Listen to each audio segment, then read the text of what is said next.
Lori Hacking was a bright, kind-hearted 27-year-old woman living in Salt Lake City, Utah. Married to her high school sweetheart, Mark Hacking, she was looking forward to a new chapter in life. The couple had recently made plans to move to North Carolina, where Mark claimed he had been accepted into medical school. Lori was excited about the future, especially the prospect of starting a family. On the morning of July 19, 2004, Mark called police to report that Lori had gone for a jog in the early morning and never returned. Her car was later found near the entrance of a park, but there was no sign of Lori. As investigators began to dig into the case, a much darker narrative started to surface. It soon came to light that Mark Hacking had lied about being accepted into medical school. In fact, he had not even graduated from college.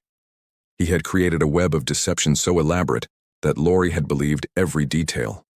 Just days before her disappearance, Lori had discovered the truth. According to her friends and family, she was devastated and had planned to confront Mark and reconsider their future. Mark initially played the role of the grieving husband. He spoke with reporters and handed out missing person flyers. But within days, he began to behave erratically. He was found wandering naked outside a hotel and was admitted to a psychiatric ward. As the pressure mounted, Mark eventually confessed to his brothers. He told them he had killed Lori in their apartment while she was sleeping. The next day, police were informed of his confession.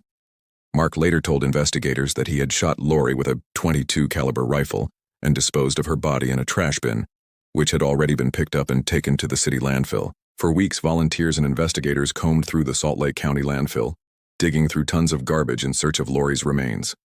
The search was grueling and heartbreaking. Eventually, on October 1, 2004, workers discovered a human skull, jawbone, teeth, and a section of a human torso. Dental records confirmed the remains were Lori's. In the aftermath, the community mourned the loss of a woman described by loved ones as selfless and deeply compassionate. Lori had worked in a hospital and had a passion for helping others. Her death left a gaping hole in the lives of those who knew her. Mark Hacking was charged with first-degree murder. In 2005, he pleaded guilty in a plea deal that spared him the death penalty. He was sentenced to 6 years to life in prison. During sentencing, Lori's family pleaded with the judge to ensure Mark would never be released. The case sparked national outrage and conversations about emotional abuse and deception in relationships. Many were struck by how long Mark was able to keep up his lies and how those lies escalated to murder when exposed. Lori's parents, Thelma and Geraldo Suarez, became vocal advocates for victims' rights. They pushed for stricter penalties for domestic violence and worked to raise awareness about the signs of emotional manipulation. The tragic irony of the case was that Lori had been preparing to move forward with her life. She had applied for jobs in North Carolina and was talking about starting fresh. Her dreams were cut short by a man who could not face the consequences of his own lies. Mark Hacking is currently serving a sentence of 6 years to life in Utah State Prison.